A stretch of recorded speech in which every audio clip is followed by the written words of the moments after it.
Você sabe que hoje em dia é proibido fumar dentro de estabelecimento, né? O cigarro é proibido fumar, então a pessoa fuma lá de fora. Eu conheço uma pessoa a qual, toda vez que eu saio com ele, quando ele vai fumar lá fora, e às vezes eu acompanho ele, quando ele termina de fumar, ele se me pega o pituco de cigarro e joga no chão. E é uma pessoa extremamente de alto nível cultural, e eu, até para não questão de citar alguns detalhes que a pessoa vai identificar, né? O que eu não entendo é o seguinte, ele com esse conhecimento todo, ele joga o pituco de cigarro no chão.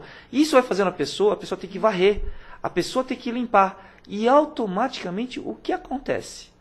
Quando tiver inundação, chove, bueiros estão inundados. Então a mesma coisa. Se as pessoas, gente, se vocês quiserem escolher as pessoas para representá-los por voto de protesto, proteste de forma inteligente. Proteste votando aquelas pessoas que vocês conhecem e sabem que vão fazer algo diferente. E não proteste fazendo algo que você vai colocar alguém que vai fazer que não vai atender o que vocês anseiam, mas sim piorar. Pior fica, gente, se vocês não prestarem atenção. E Mônica, né, diz o seguinte: hoje as pessoas não ligam para a água, porque deixam a água, deixam aberto e não escovam os dentes. O que vai acontecer? No dia que acabar a água, nós vamos morrer de sede. Então, cada ato nós fazemos a mesma coisa. Mesma coisa do imposto. Se você é um cidadão que paga imposto em dia, e você paga de forma correta, o mais correta possível, porque às vezes por essa mudança de legislação é impossível você pagar na data, então você tem poder de exigir do Estado, exigir da União, exigir do município um serviço adequado e condizente, gente. É impossível, Mônica, que todos esses impostos que nós pagamos e as pessoas são mal atendidas nos hospitais, né? É impossível. É inconcebível. É impossível, né? E inconcebível que as pessoas... Saúde é um direito humano, é um direito básico. Exatamente. Né? Pessoas que roubam para merenda escolar, gente. É o fim da picada, né? Então, na realidade, o imposto tem sua destinação social. O que nós precisamos é melhorar o quê? A fiscalização. E que é a fiscalização, gente? Desculpa, tá, Mônica? São vocês. Vocês são os fiscais. E vocês têm que cumprir esse papel. É assim que eu falo para pessoas. Eu sou fiscal também e vivo reclamando. Aliás, já vou aproveitar a oportunidade e vou falar antigamente em São Paulo existia um serviço da área social chamado Protege São Paulo. E toda vez que eu precisava, o serviço funcionava. No sábado, eu precisei atender uma pessoa na Avenida Pompeia. E hoje não é mais Protege São Paulo, acho que chama CICAP, né?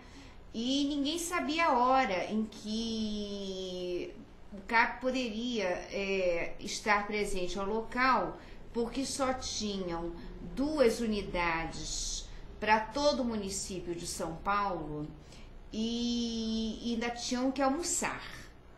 De modo que o que nós fizemos foi reunir, quer dizer, pessoas, e essas pessoas é que fizeram o atendimento e o auxílio a quem estava necessitando.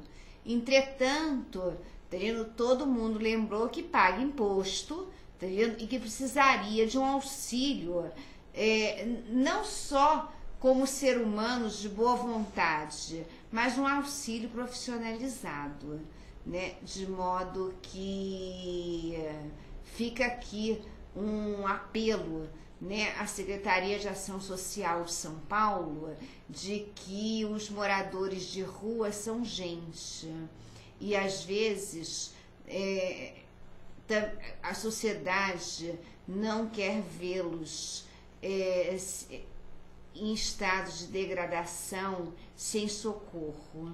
De modo que é importante que esse socorro exista e que possa atendê-los prontamente, né? Fica o apelo. Aproveitei a dica, claro. Porque isso é importante, né?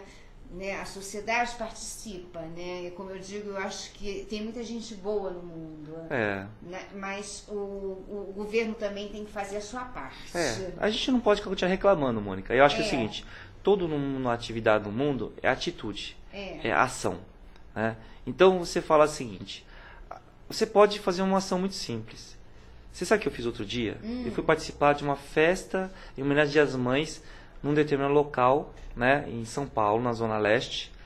E quando eu saí saí de lá, e na saída, todas as crianças receberam um bolinho, né? Sabe que esse bolinho tem um papel. Eu saí da escola, e você precisa ver, a rua estava recheada de papel. Sabe o que eu fiz? Eu, que não era do bairro, saí e fui catando do chão.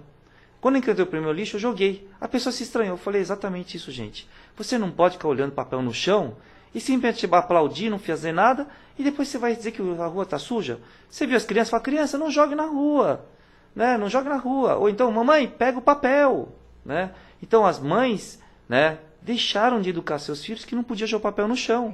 Então, gente, atitude. Hoje o mundo está faltando atitude. É uma questão de atitude. Voltando à questão fiscal, tem se falado, volta e meia se fala na unificação dos fiscos, federais, estadual e municipal. O que o senhor acha dessa ideia? Eu acho que, na realidade, a unificação não tem problema nenhum. Desde que a gente tenha uma norma, né, que seja, que privilegie uma regra muito clara para todo contribuinte e para a população em geral.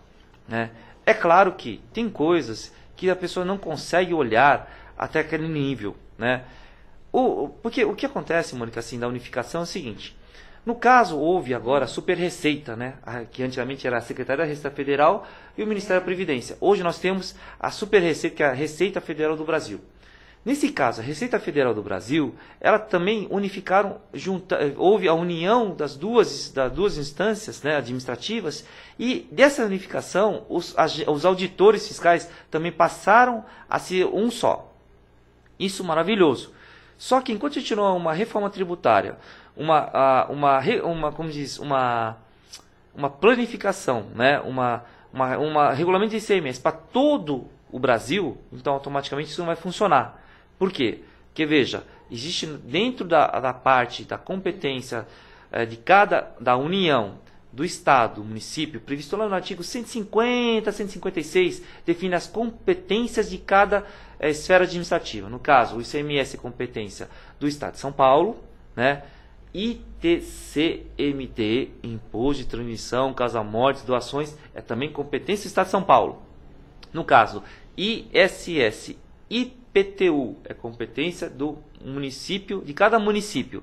E no caso do IPI, Imposto de Importação, PIS, COFINS, tá certo? Contribuição Social sobre o Lucro Líquido, Imposto de Renda Pessoa Jurídica. Gente, tá vendo como tem quantos impostos? Então, unificar é muito perigoso, porque afinal de contas, cada esfera tem que sua competência, né? E, gente, só uma coisa também para esclarecer, já aproveitando para esclarecer seu público.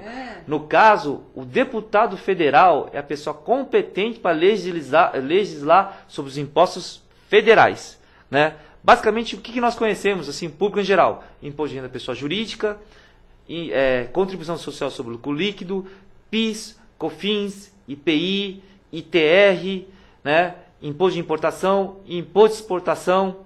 Esses são as competências dos tributos, os quais é competência do nosso Congresso Nacional legislar.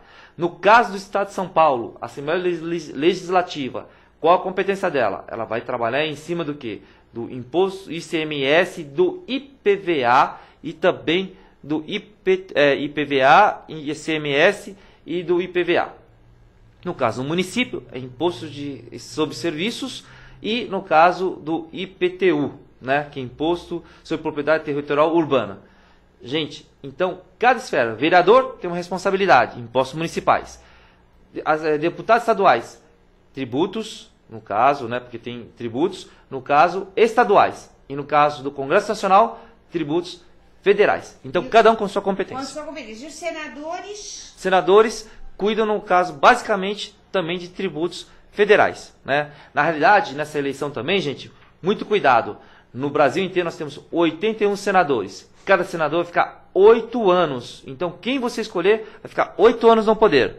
E é muito importante porque esses 81 decidem o que 570 e poucos deputados federais decidem. Ou seja, todo projeto de lei, passa primeiro que a Câmara Legislativa, no Congresso Nacional, depois vai para os senadores, e os senadores, se entender, ratificam, se não, alteram e votam.